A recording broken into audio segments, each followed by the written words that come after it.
Time now for this week's Health Matters with PA Lynn Szabo. I'm Paul Kritz. I'm joined here in the studio. Mike Thornton along for the ride, and Lynn has some good news.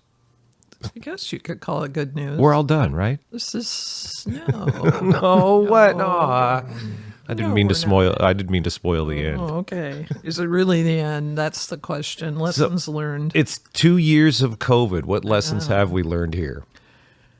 Well, the first thing is, I remember the first COVID thing, the first COVID episode I did, and I remember saying to the community not to worry, that Dr. Raywalt had it well in hand, and I honestly thought 2-3 weeks tops. Wow. Yeah. So all of And us, that's kind of what we'd had in the past with, the little. yeah, with whooping cough and H1N1. Yeah. But it wasn't. So 2 years out, what have we learned? Is it really the end? Actually, most medical people I talk to don't think so. Most of the articles I read don't think so. Well, yeah, we're also at that weird place where they're talking about, and this is being thrown around a whole bunch, just that transition from pandemic into endemic. Right. And is that just a linguistic thing? Yeah, I think that's wishful thinking. Right. And I think it depends, a lot depends on where you are. We'll get into that. Okay. So every time it's been declared over, remember May, pre-Delta, a new variant of concern shows up. Yeah. So it's entirely possible that we'll have a new wave. But what's weird about it is every variant of concern seems to be a slightly different disease, even though it's COVID. So clinically it presents differently. So all of a sudden the providers have a new learning curve on how to recognize it. Right. And then how to treat it. Remember the monoclonal antibodies work so well against Delta. A lot of people credited those with saving their lives in this community. Yeah. And then all of a sudden we have ones that don't work. So Omicron really wasn't fazed by them. I remember treating somebody with monoclonal antibodies, and she just didn't get better, and being really confused by that. And of course, she ended up having Omicron. So different parts of the U.S. has had different pandemics at different times. Just like the world, right? Yeah. And it's still ongoing in parts of the world. So you remember the Northeast being hit early on? Your family member who lives in New York? Yep. And what they had to suffer through. I also had friends in New York, and how they were so tightly locked down and kind of terrified, and we were all kind of worried for them. And then the West had won the big Delta wave award. So the West Coast was hit by Delta harder. And then the South was had more Omicron. Wow. Yeah. And then politics mattered. Is that one reason why we've got different pandemics in different parts of the country? Does it come down to policies? Yeah, I think it's policies and also number of people that were vaccinated. So Democratic states locked down early and harder, and tended to do better. Although you could point out New York as saying, well, they didn't really do better. Yeah. Well, Democrat, Republican. Once you get 8 million people all in one place, that mixes it up even more. Yeah, I get that. And then rates of immunizations being lower in rural areas, lower in more conservative areas, lower in more Republican areas. And I think those people suffered more. Wow. So there were different pandemics in different races and different socioeconomic situations. So Black people were more likely to die, especially early on, because there was a resistance to vaccination.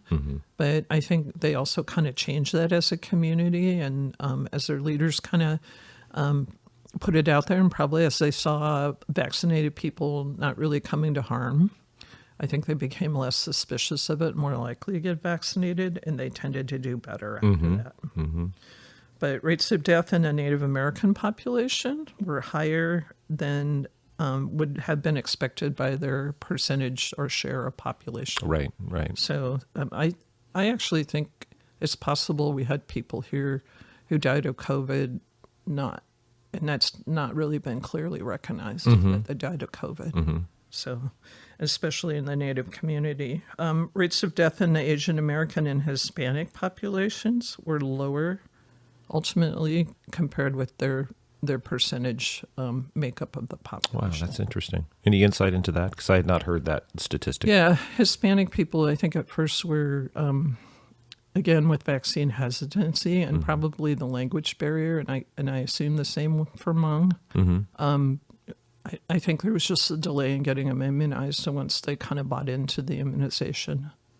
Kind of interesting, too, with the Native and the Hispanic populations, really anxious to immunize the elders. And sometimes the younger people would accept immunization early on as kind of a barrier around their elders. But they didn't really accept it for themselves. Wow.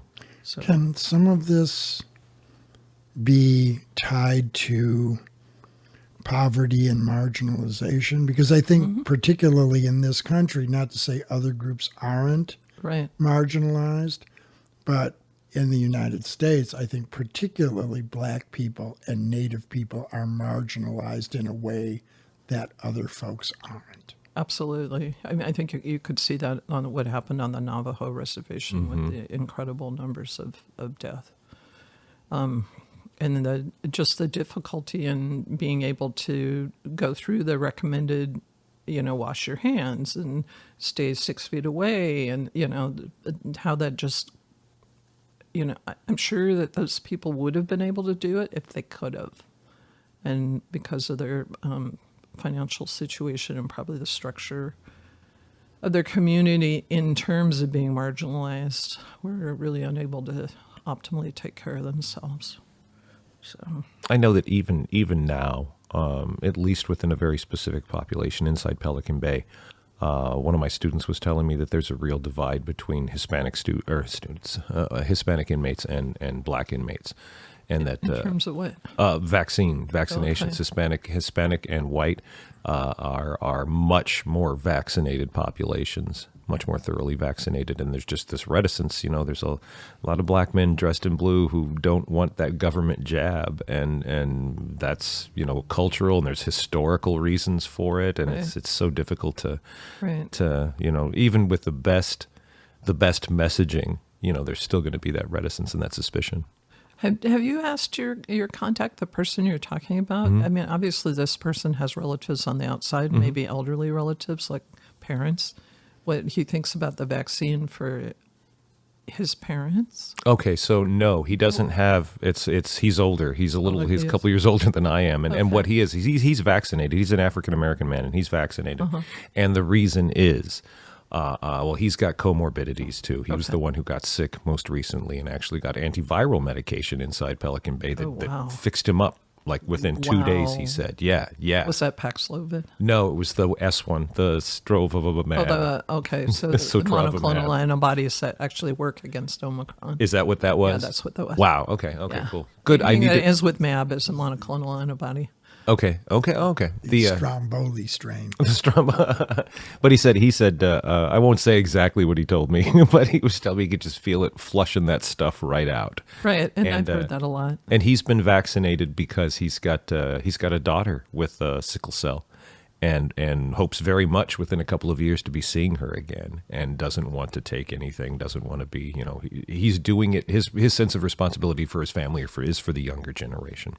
Yeah, that's interesting. Yeah, he's not a typical guy, but but yeah, there's a very real breakdown in getting vaccines into African American arms, at least inside prison. Yeah, there's kind of this disconnect where people who absolutely would not consider the vaccine for themselves are all about their parents getting vaccinated. Yeah. So I see that a lot here. Yeah, that's funny. It's interesting because it's a different kind of distrust. And in a lot of ways, though, there's a not equal, but similar distrust of government by rural white people. Yeah. Exactly. There's kind of occupy an analogous sort of spot there as far as their relation to the powers based on that be. different things. And different experiences and all, but the same sort of like, I don't know about that. Right? Wow. Yeah. The family of man. We're all one. Maybe it's you do it first. We are right? the world. You do it. You go first. You go first. Yeah, you go first. We're all in this together. You first. So deaths, the next point is deaths were very likely undercounted. And, Wow. the numbers that I've seen in the lay press are by about 30%. So we're around, the official death toll in the United States is about 1 million. Is that making room for that 30% there? Mm-mm. Okay, so that's actual. That's hard this is- data. Okay. 30% is hypothesized. Wow. Yeah. Wow. And it's interesting because some people say, I've heard arguments that it doesn't really kill people, and the death certificates are widely misinterpreted, how doctors fill out death certificates. And I've talked to that before because I actually have filled out death certificates in the course of my work. And what they do is they're like they go back in time. So the most immediate cause, so cardiopulmonary arrest. So that's Second- right there in the room. That's so what caused it. due to COVID would be like number 3 or 4. That doesn't mean that's not what killed them. Right. It means it's not the most immediate cause. So Because technically, all death is heart stoppage. right. They almost all like 1 and 2 are almost always the same. Maybe one is the more specific, or maybe it's less specific, cardiopulmonary arrest, and then it's secondary to sepsis or pneumonia. Yeah, what led to that? Yeah. And then there's, why did that happen? Well, that happened because this person had, let's say, a bacterial sepsis. Why did that happen? Because they had COVID. Why was it so bad? Because COVID's like number 3 or 4 or 5. Right. And that, if you do a Google search, I guess if we could look at the whole database of all death certificates and say what the number 1 cause is, people are going to be, what's this cardiopulmonary arrest thing? We need to do something about this. It's just the way they're filled out. Well, we've got a vaccine for it. Well, it's interesting because several meetings ago at the Del Norte County Board of Supervisors, Dr. Aaron Stutz went into this whole thing because somebody challenged him on listing COVID as the cause of death. Right. And I mean, if people are interested, I believe they can go listen to that on KFUG's YouTube channel. I don't want to do it too much disservice, but in essence, it's kind of like what you were saying. You have to sift through all of these things, and then in some ways, and I'm way oversimplifying, in some ways it kind of comes down, well, would this person have died of this thing if it hadn't been for this?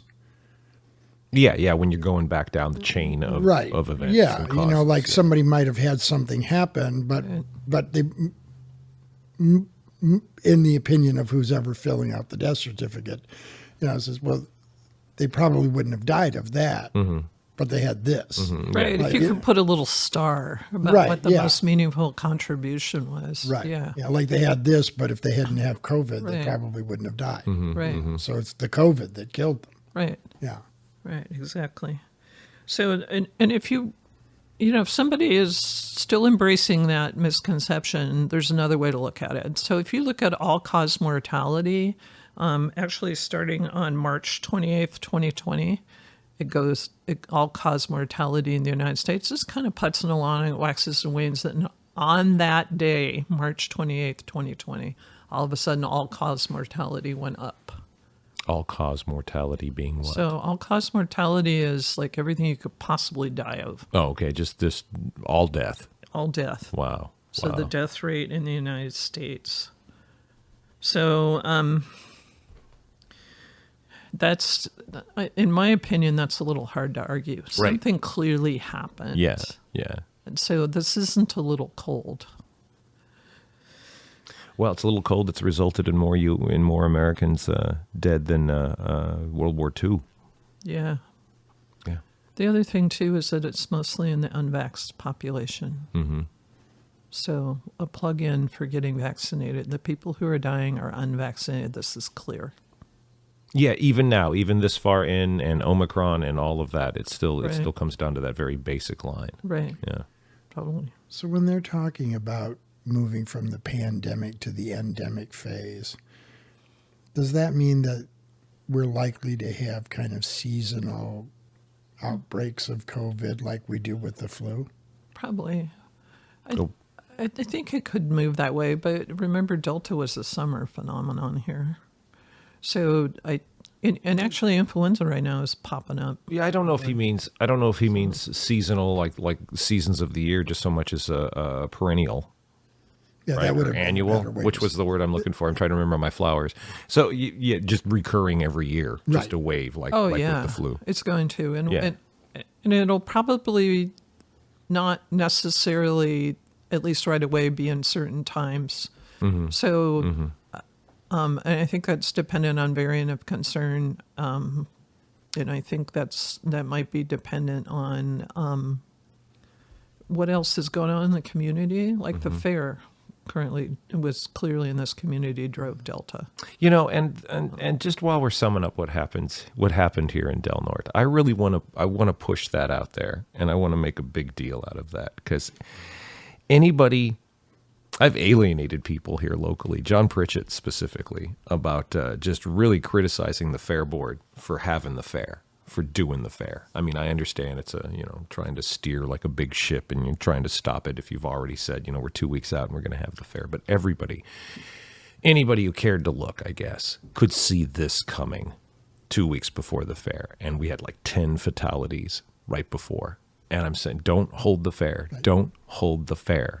This is going to result in deaths. And it did. 30 more, 35 now, and full, on, I guess, if you just take, but it was the Delta wave that occurs because of that here in Del Norte County. Yeah. And those were the darkest days of the pandemic so far. Oh, that was awful. And I don't know, correct me if I'm wrong, but to me, a layperson on the outside, it seemed a direct consequence of the fair. Right. I think that's the most obvious example of the kind of the struggle between public health and capitalism. Mm-hmm. Yeah. For us right here. Business interests. Mm-hmm. Yeah. On other counties, I believe, not many, but some actually did cancel or postpone their county fairs. Mm-hmm. And we did the first year of the Delta wave that was sweeping through. Right. And you could see it coming, but we're a little delayed here as far as the rest of the state and other parts of civilization. And you could see it coming. You could see it coming. The fair is to me, is a little hinky anyway. How so? It's always the first of the month. Mm-hmm. Do you think there might be a reason for that? Yeah, sure. People have money. People have money, and it's in August. And so what I see, and I can understand this as a parent, I'm not dissing anybody who made this decision. You want to be able to give your kids that amazing experience. Oh, yeah. But then you run out of stuff for like school clothes. You run out of money for school clothes, or you run out early for food. Uh-huh. And actually the lack of money as the month goes on drives a lot of things you wouldn't ordinarily see. Like what? Or recognize. Like when I was working at walk-in clinic, in the beginning of the month, we didn't, we have numbers for going back like 25 years. In the beginning of most months, most people had money and they went shopping. And that's what I would do. And that's what everybody would do. And when I first started working in the community, our numbers would go up in a way that seemed to be tied to funds running out. So some people at that time were going in and, having a pain issue that wasn't really a pain issue. So they could get like 10 bikes or something and then sell them. And how do I know this was happening? Because people would admit it. Oh, wow. So that was like this little underground commerce situation. And it's really hard. And it's hard to explain to people who don't do medicine in this community. So the numbers go up. Used to be after about the 17th. And then as time went on, it was like after the 11th. And when the fair's in town, it's like after the 5th. Wow, right after the fair's done. Everybody's out of money. And then there becomes this commercial drug seeking. And one woman told me, she goes, this is going to buy hot dogs and macaroni for my kids. Oh, my God. And so what do you do in the exam room when you're confronted with that? Well, yeah. What's your role? What's your place? Are you going to deliver some sort of, you should have managed your money better and, budgeted at the fair? And No, I've had enough poverty in my life. I would never lay that on somebody. Right. But But, you know, if you have a really, really horrible looking teeth and they don't necessarily hurt, but all you have to do is open your mouth and the provider goes, oh my God, you know, here's amoxicillin and 10 Vicks or 10 Tylenol with codeine. I don't know. I've never seen that happen in any other community. Really? I think it's actually in some ways, well, it's appalling. But it's kind of smart. So if I was an impoverished mother and couldn't feed kids, I would consider doing that. Wow. Yeah. Wow. Well, of course you would. Anybody would. Well, you feed your kids, but yeah. but try and explain that to like a traveler in the ER. You know, because it puts any provider in kind of a big quandary. Well, I see. That's an interesting discussion we should have. Is perhaps I remember just I had that discussion with Dr. Cutter, and his mind was blown because he was saying it was I think like the 30th of August, and he goes, you've seen like 10 people with dental, and, you know, why don't you just get definitive care and get them into a dentist? And I'm like, they're not here for dental. First of all, not possible. Second of all, they're not here for dental care. Right. They're here because they ran out of money. And I said, look at the census and the type of patient we see tomorrow, which was the first, I think. And how it all changes then. Wow. Right, at 31st, 31st. Wow. And, he was blown away. And so then he went around, told all his colleagues that, but it was obvious to us for years. I'll be damned. Very sad.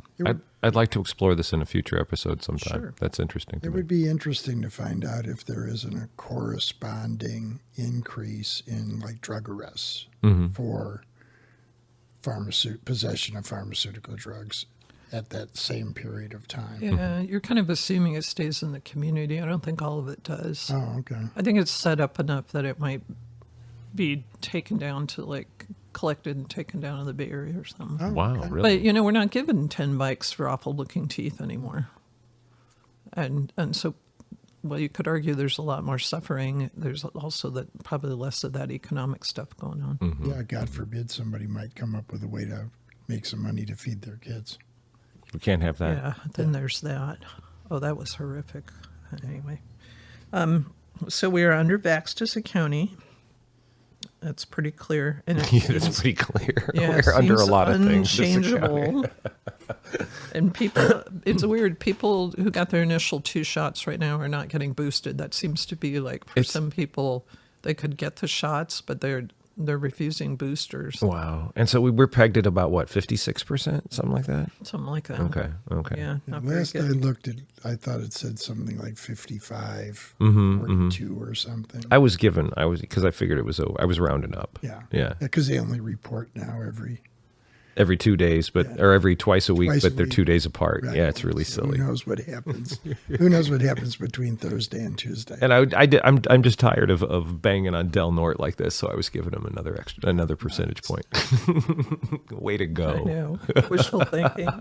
So you get your first 2 jabs, and again, there's almost half of us who have not done that at all here in Del Norte County. And then what just going forward, just so I want to know, and I want to, because we're updating our own vaccination messaging. So 6 months out, like every 6 months, are we talking about a booster now? I don't think so. What are we I think talking next about? Fall it'll be. It probably depends on variant of concern. Okay. So, first of all, I don't think people know that they're supposed to get boosted because a huge number of people are like, "What? Boosted?" Oh, wow. Yeah, and people that got J&J especially, I mean, they got their one and done, and then they kind of signed off. So Mostly done, but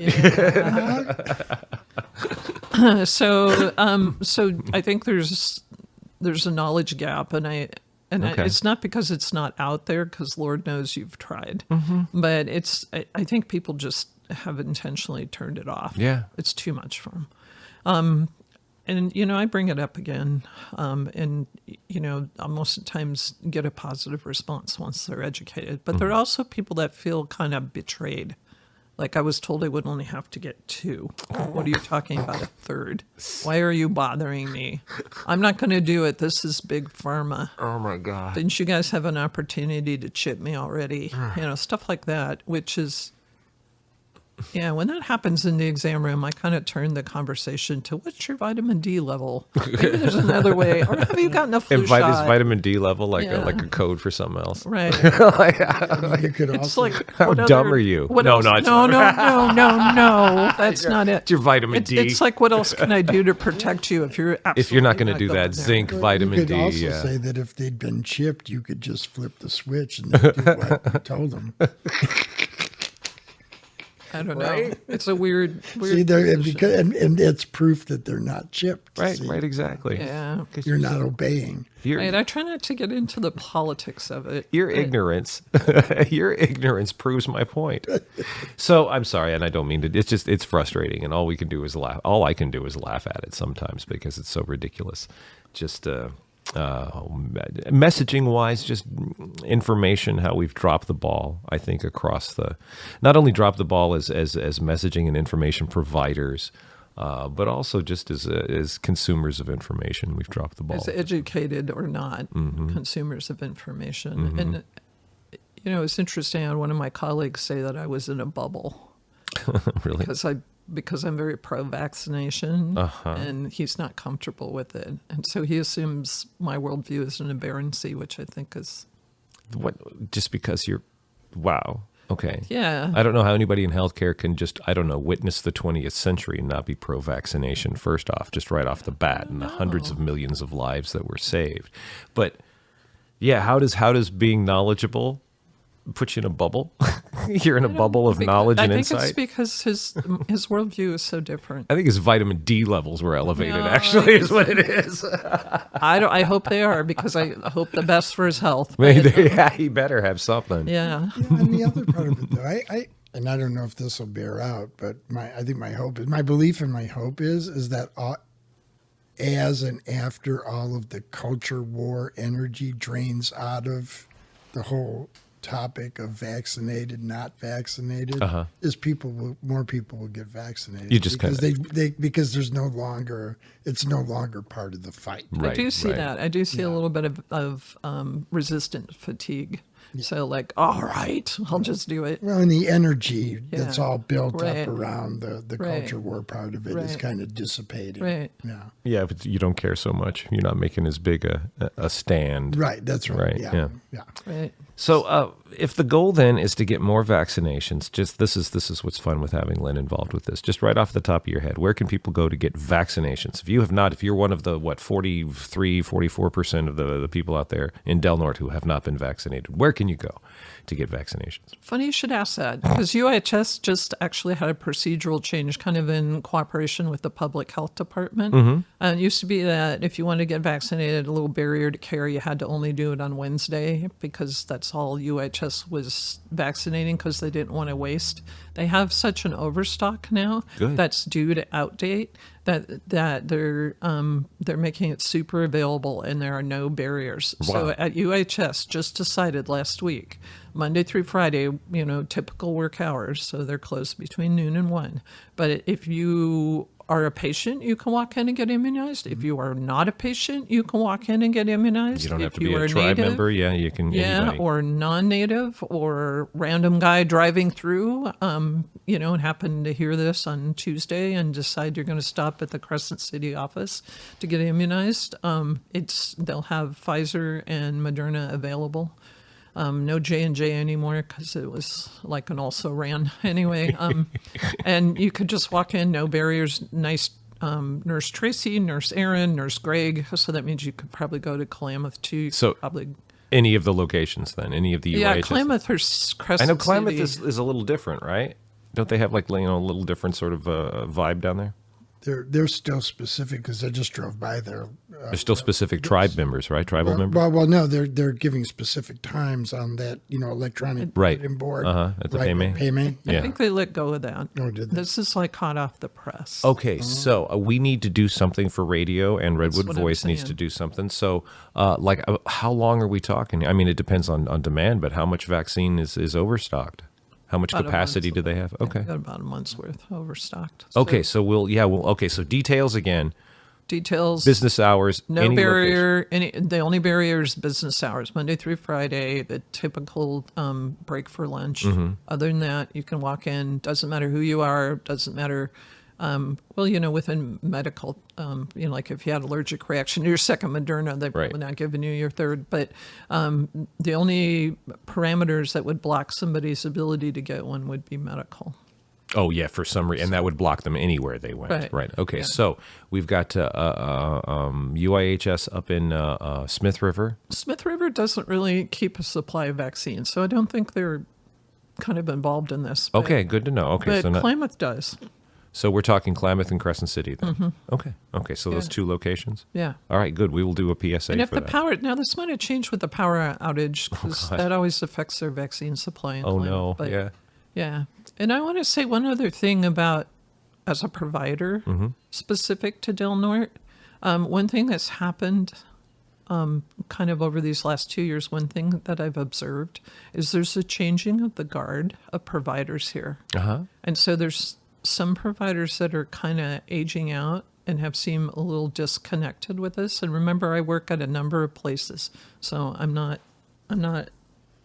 seeing this kind of widespread. I'm not identifying any one of the places I work. And they just seem to be super in a hurry to have it over.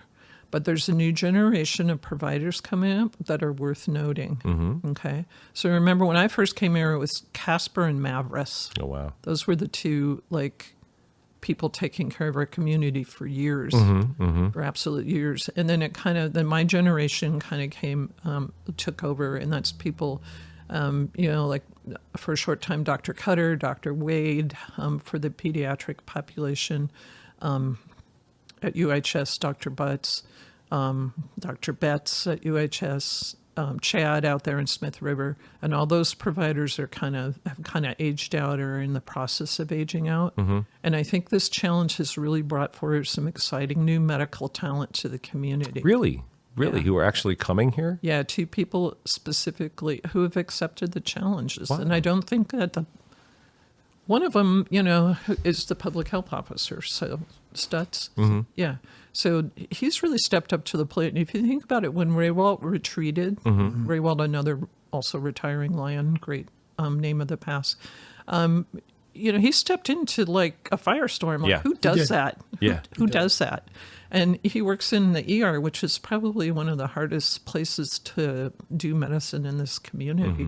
And he's done an amazing job. That's fantastic. Yeah. I don't think of him. I think of him as like the public health officer. It doesn't occur to me, but yeah, he's another generation. He's a younger generation. Yeah, he's a younger generation, and he's more computer savvy than the kind of us old people that are fading out, and he's got some more data-driven new ideas, I think, that are really helpful. And I think he's done an amazing job. And then I would also throw out there my PA colleague, Dustin Jaco. So people don't really know this, but he is the kind of the associate medical director of Del Norte Community Health Center. That particular job in the open door system has always been performed by physicians. This is the first time that a PA has taken it up. He's only associate because the official one on paper is Dr. Pearson, of course, who's limited by his health conditions. And Dustin works at a number of different places, and he's a rock star. He's got the computer thing down. He's got the, he's presenting papers at the provider meetings, totally data-driven, locally raised individual, I think doing a great job, and it's been completely unrecognized. I think maybe another thing for the future would be to sit down and to talk with some of these younger people, these younger healthcare people, and find out. I totally think you should. Not just, what makes them exceptional, why they're here of all places, and what led them to throw their doctor's hat. If that's into the ring, I guess that's not a thing. But still, that would be interesting because we're so used to just, a doctor comes to town, his wife doesn't like living here, they move away. That's happened a number of times. I know that's that. Not really. That's just the public idea usually. Is that just a stereotype? Urban, is that not urban, a rural myth? That's not true. I knew one. Not true. It's what they put out there. Okay. But That's not. Oh, they I leave get for it. I Other see. reasons. Okay. I got to spend time with family. yeah, people don't stay because they don't see it as a Lucrative? patient population that's inspired to be better, but they see it as a patient population that's We let them down? Snap. exactly. Oh, my God. Now, that didn't happen for me for some reason. I thought there was no better place to make a difference. So Right, I that's- hung around for 25 years. That's So- where differences need to be made. But Yeah. To still. be clear, right? Basically, what I'm hearing you say is that like an inspired doctor shows up and goes, "I care more about these people's health than they do." So, like, I'm booking it off. Yeah, there's to, a like, different way Rodeo that's Drive. there's a different way that's said God. though. It's like all they care about is narcotics, and I can't really get them to care about what makes them actually healthy, and then they go somewhere else. Now this is Yeah, complicated. if you lived in a trailer park with no stairs and no money to live on, narcotics would be a pretty good idea. What are you going to do today? Narcotics. I totally get that, and I think that's and the other thing too. This is so complicated. We shouldn't like go flinging stuff off the That's cuff true, here. absolutely. But some of the other things is it costs $300,000 to get a family practice degree, and you can't really pay your student loans off here as well as you'd think. That's true. So That's true. Right. Anyway, Right. So yeah, that's would be an interesting show. But anyway, shout out Yeah. to Stutz and Jaco. The Young Turks. Well, Jaco Yeah. is my provider. That's who I see at Open Door. Yeah, and he hung around through all this. He of course was born and raised here. Yeah. He's raising his family here. I don't think there's a scenario where he leaves. Fantastic. That's So. fantastic. All right. Well, that's where we are, and that's this week's Health Matters. Anything else? No. Okay. All right. Thank you so very much, Mike. Thank you, Lynn. Yeah. We'll see you next week. Holy mother of God, he's flatlining. You killed him. Dude, you missed the third home run and you killed him. Where are those little heart paddle things that George Clooney uses? Not those! Dude, let's just bail. Give me these things! You're gonna kill him. Clear.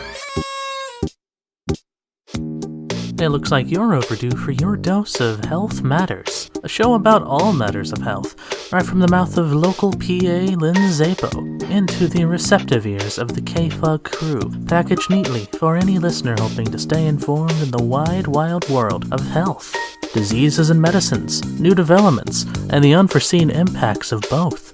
All that and much, much more on Health Matters. On the air Sundays at 12:30 p.m. and Tuesdays at 11 a.m., with episodes produced and published on our YouTube channel. For all your health matters, it's Health Matters, only on 101.1 FM on your radio dial and streaming worldwide on kfugradio.org.